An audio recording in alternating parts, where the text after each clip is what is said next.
Hi, this is Max with FND Recovery, bringing you another moment in the mirror. And today I have my helper, Maggie. She's a new dog we've had just for a few weeks since a rescue.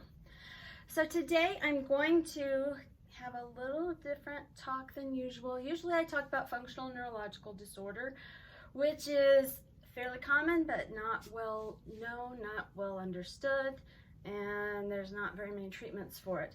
At my worst, I couldn't walk and I couldn't talk, and I lived in an assisted living facility. But I found ways that helped me, and I started my blog at fndrecovery.com to try to help others figure out how they can manage their symptoms and get better too. So right now, our whole universe is under stress. If you're a human on planet Earth, you're probably concerned about what's going on right now. Stress is universal. If you're a sentient being like Maggie or me or you will have stress. It's just part of life. There are things that happen that we have a visceral response to. My feeling with my FND is that there was a disconnect between what was happening in my mind and what was happening in my body. And when those things became a bit disconnected, my mind was no longer directing my body. And so with my recovery, what I've found is methods that have helped me make that connection again and put my brain back in charge of what's happening all out here. If you have FND or anything else, I just share on my blog and videos what's worked for me, what's helped me. I don't pretend it's going to help everyone. I hope it helps you. I don't know. But today, the last few days, I've just been thinking the things that have helped me make that connection, I think, are important for everyone right now. So even if you don't have FND, I hope you find this helpful. So part of the reason that I have Miss Maggie with me today, because I thought I'd use her as a demo, her story is that a couple months ago, I guess, she was found by a rancher in Oklahoma and frozen to the ground underneath an outbuilding. And she was crying and afraid and stuck, and she would have died if the rancher hadn't heard her and rescued her. So I have diagnosed Miss Maggie with post-traumatic stress disorder, and everything she does, all of her behavior, I think of in terms of what happened to her that changed her. And that's how, if you have FND or anxiety, depression, anything in the world actually, what happened to you that changed you? We all have those defining moments that color what happens later. If you're like me, I had childhood trauma that was recurrent that has changed how I am in the world, how I react to things, how I respond to stress. And that's just sort of how we survive our lives, is we find ways that help us survive. And so our bodies respond to stress through adrenaline. My thought on psychology, neurology, whatever, I think there are a whole lot of words in the world that we use to try to make sense of what happens inside of us. Some people think of things in terms of chakras and meridians. Other people think of psychology. Some people, they only want to know about the hormones. If you want to know about that, it's adrenaline. But when we're faced with a stress, we get a surge of adrenaline. Our body doesn't know if we need to run from a bear, or if we just watched the news and it was really scary, or we're having a bad day at work, or we're frozen and stuck underneath a barn. Our body just goes, danger, respond, without us thinking about it. It just automatic, adrenaline, respond. And I think most of us have a primary response. Back in the olden days when I went to school, they talked about fight or flight, and those were sort of your options. Miss Maggie here, she's sort of a fighter and a flighter. In fact, I still have to try to, I was taking a shower to get ready, and I put her in the doggy playpen we have, and I heard whimpering when I got out, and she was trying to escape flight.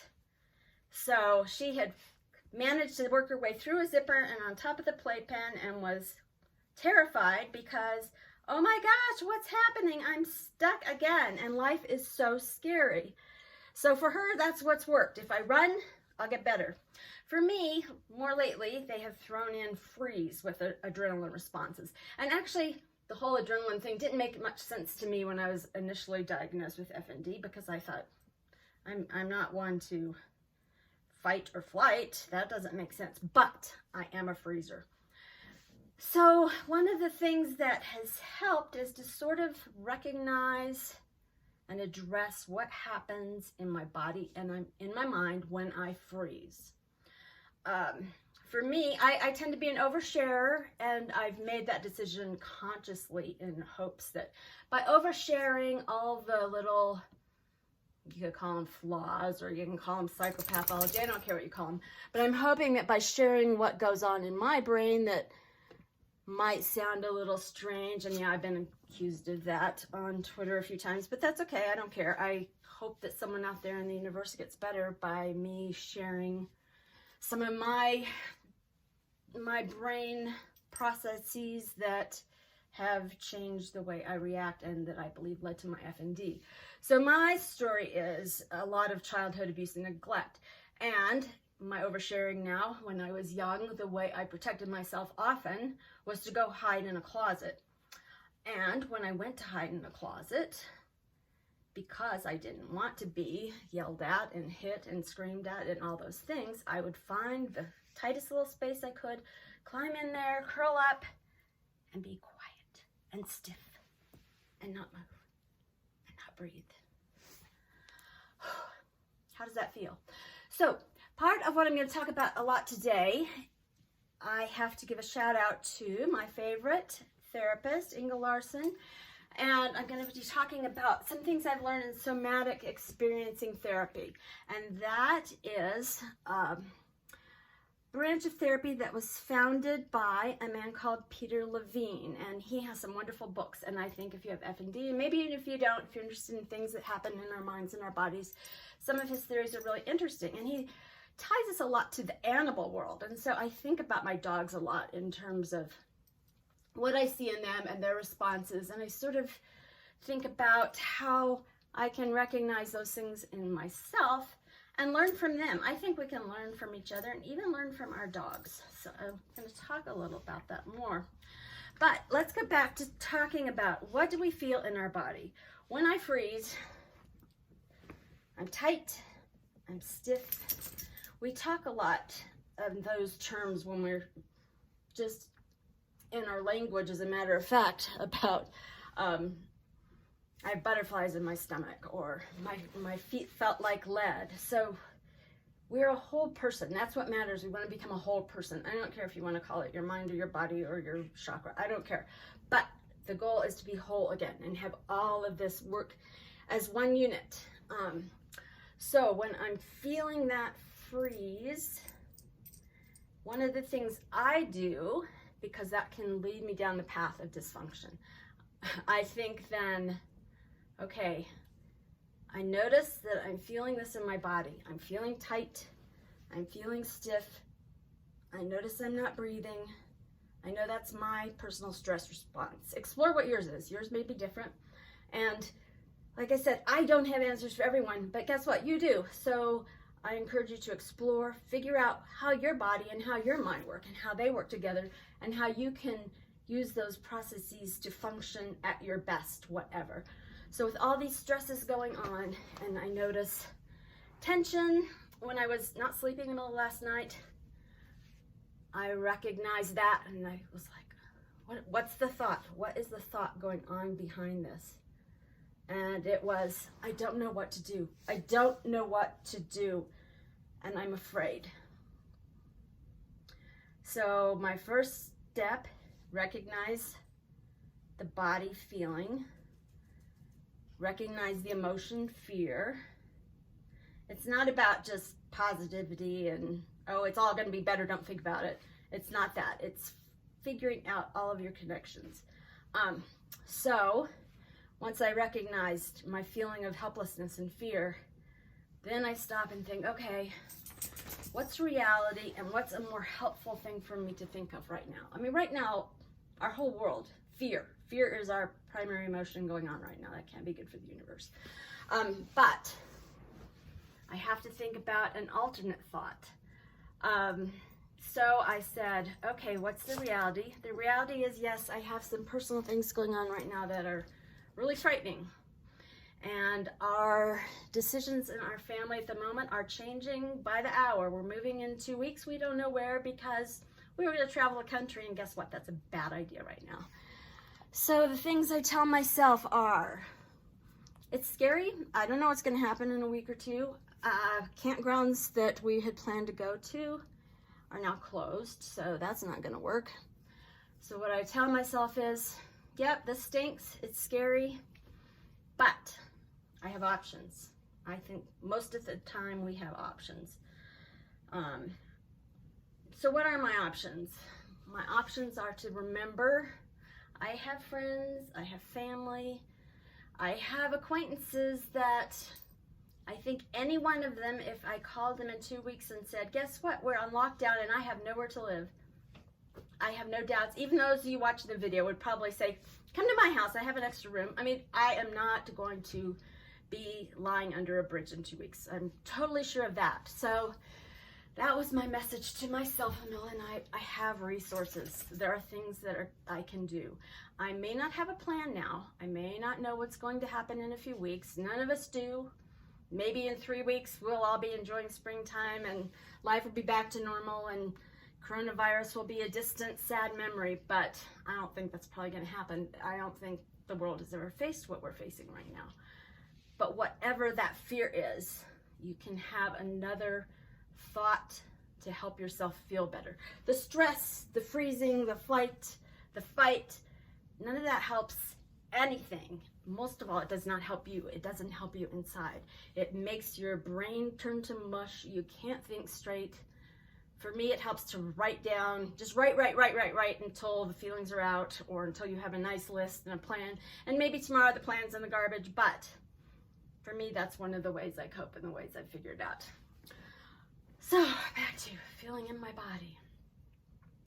So I notice after I tell myself, okay, I have resources, I have friends, I'm not going to be on the street and not going to freeze under a bridge. I'm going to be fine, one way or the other. Or maybe I won't be, but I'll cross that bridge when I come to it. For now, I don't know what to do, but I'm going to figure it out. I've figured out hard things in the past. Hell, I figured out how to walk again. I'm going to figure this one out. So how do I feel now? What do I feel in my body? Oh, I'm feeling my shoulders are relaxed. I'm breathing more deeply. I feel so much better. My legs feel calmer. One of my freeze things I feel that's related to my FND is in my legs. My legs feel stiff. They won't move. They feel tingly sometimes. But that's my notification to stop and think, what am I feeling? What's going on in my body? Can I reframe it? Can I think about that differently? Okay, a different thought. How do they feel now? Okay, they feel stronger. They feel more relaxed. Okay, it's all better. So the other thing that I have learned to do is because when our brains turn to mush, when we have all that adrenaline going on, sometimes it's hard to have those resources to tell yourself. So I've recently just developed a mantra. I sort of have looked at one of my core fears, which is just danger. And so my mantra that whenever I feel that fear response, I tell myself, I'm safe. I wasn't safe when I was 5 years old, but now I am, okay? I'm safe. And just saying that to myself, I'm safe, I'm safe. I take a deeper breath and I feel everywhere, just a relaxation. And it's true, I'm safe. I have resources, I have people who love me, I have lots of things I can do. And I have Maggie to protect me because she would die for me. I have no idea. She appreciates her home. That's a great thing about rescue dogs is she remembers, and I remind her, you were frozen under a shed once, but never again. I will not let that happen as much as I can. You are safe. See, she feels better too. So the other thing that I have found that helps me, so think of a mantra for yourself. The other thing that helps is a physical release. This is one of the things Peter Levine talks about a lot too. You know, when you look at animals, what do they do after an intense experience? They shake it off. So my belief is sort of part of my functional neurological disorder. My very first experience of FND, I froze. And I didn't know why. After I froze, my arm just started shaking. And at the time they called that seizure. And anyone who thinks that this is making it up, and right now, yes, I'm in control and doing this on purpose. Back when it first happened, I was not doing it on purpose. It was not conscious. I could not stop it. If you think people make this up, you sit there and do this as vigorously as you can for 15 minutes and see. Can't do it. It's just impossible. Your body just takes over. But I think it's just sort of a reaction to diffuse the tension. Now, if I feel any kind of body movement out of my control, sort of starting up, what I do is on purpose, I shake everything. Kind of like resets. Kind of gets rid of things. So after the playpen incident this morning, where I went out and found poor Miss Maggie stuck on top of the playpen, whining and crying and scared and stuck, then we just started playing really hard. I'm like, let's burn this off. And she loved it. We just ran back and forth and played toys, and that's one of the reasons I think exercise helps. And I know some people with FND say, I can't exercise, I'm in a wheelchair. You can always move. Unless you are a paraplegic, well, even then, maybe you could move your lips. I don't know. But as long as you have voluntary control of any muscle in your body, you can exercise. You just, exercise is movement. I don't even like that word. It's just movement. Let's just move. Let's diffuse tension and energy and get rid of some of that stored up adrenaline and come back into control. One of the other things I wanted to talk about in regards to FND and shaking it off, one of the things I've really struggled with, and all of my FND symptoms, I just sort of feel like I'm my own test subject with a group number of 1. And when I have a problem, I stop and I think, what could this be related to? And how could I possibly come up with a solution? And I try different things, and sometimes they work, sometimes they don't. But who cares? Eventually, I come up with it. So one of the things that I think other FNDers struggle with too, there's a natural thing that happens to us when we sleep called sleep paralysis. When we're asleep, our body muscle, our muscles shut down. That way we don't beat up our partners and we don't wake up to a partner in bed that we've beaten to a bloody pulp. That would be horrible. So we can't move our muscles when we're sleeping well. I found for myself that I think sometimes that sleep paralysis hangs on too long, or I wake up during it. And if you don't know that that's sort of a normal, natural human thing that just happens, it's terrifying. You're, oh my gosh, I can't move my body. And then when your mind enters that I can't move my body, then you can't move your body. It's totally stuck. And so that has happened to me a few times. And now I recognize sleep paralysis, okay, I give myself a few minutes to kind of wake up more. And what I've noticed, have you ever watched dogs when they wake up? What do they do? First they stretch. I mean, we have the downward dog pose for a reason. They stretch. Do you wanna demonstrate for us, Maggie? And then they shake. So I've started kind of doing that. When I wake up, after I kind of recognize, oh, okay, I'm awake now. I don't jump up and run and get in the shower. I let my mind wake up a minute. And then I stretch. And then I shake. Shake a little bit, get my muscles moving again. Reassure myself, okay, it's all good, it's all working again. Go about my day, so that's fine. So if you ever feel those feelings of a paralysis, you need to be sure that you recognize them for what they are and recognize, okay, they're gonna go away again, and shake it off. So practice some of these things. Find a calming phrase for yourself. Start recognizing what's going on in your body. One other thing I wanted to talk about that's been helpful for me, I found sort of some self-holding helps me calm, regulate. Sometimes feeling my heartbeat, thinking of my heartbeat throughout all my body. Those are all things that help tie together the body and the brain and bring me back into wholeness. So hang in there. This too will end. We don't know how it's going to end, but it's going to end. Take care of yourself, reassure yourself, indulge yourself if you can, other ways. But stay to yourself, don't share your pathogens, and wash your hands, and we will come out of this. We will come out of this one way or the other. So I hope you found something in here helpful, and I hope your day goes well. Bye.